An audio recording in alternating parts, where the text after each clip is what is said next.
এই যে মাহে মুবারক রমজান মাস রয়েছে, যখন রোজা রেখে আল্লাহর কাছে দোয়া করবেন রোজা অবস্থায়, তো রোজা অবস্থায় যখন আল্লাহর কাছে যখন দোয়া করবেন বা সারি ইফতারি যখন নিয়ে বসেছেন আপনার ফ্যামিলি মেম্বারদেরকে নিয়ে, বউ বাচ্চা সামনে রয়েছে, ইফতারি সামনে রয়েছে, ভাই আমার বন্ধু আমার, মনে মনে আপনি বলেন যে রব্বুল আলামিন আমার জীবনে বহু পাপ রয়েছে আল্লাহ, অমুক জায়গায় গায়ে বড্ড বল ছিল আল্লাহ, অমুক পাপটা অমুক কাজটা করেছি, রব্বুল আলামিন সামনে ইফতারি আল্লাহ তোমার বিধানকে পালন করছি। সে সময় মানুষ খুশির সময় একটা, সে সময় যদি আল্লাহর কাছে মনে মনে আপনি দোয়া করেন আর আল্লাহকে বলেন রব্বুল আলামিন জীবনে বহু পাপ করেছে আল্লাহ,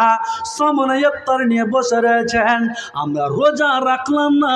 ইফতার আমরা করলাম না, হাটে ঘাটে মাঠে যেখানে পারলাম ইফতার নিয়ে বসে গেলাম, না না না, রোজার কদর করতে শিখতে হবে। জীবনের পাপকে মোচন করলে ইফতারি সামনে নিয়ে সমস্ত পাপকে নিয়ে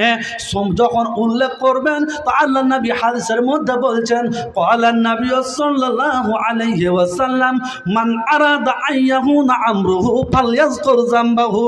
যে পাপটা আপনার জীবনে হয়েছে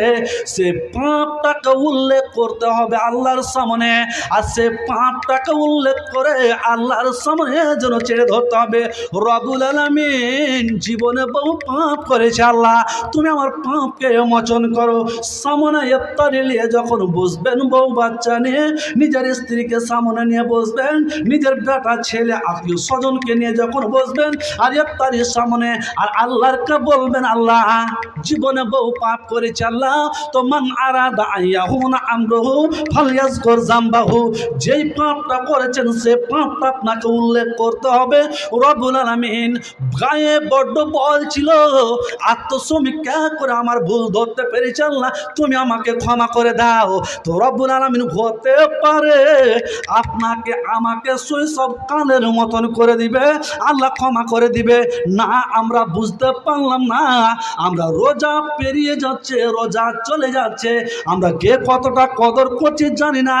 তবে মনের মধ্যে এতটুকু আশা ধারণা রাখেন আপনার জীবনকে যদি আপনি আত্মসমীক্ষা করে আত্মশুদ্ধি করতে না পারেন, তবে আপনি যেন হতভাগা নবী আমার বলেছেন সেই সমস্ত উম্মত আমার হাতে হাউজে কাউসারের পানি পাবে না।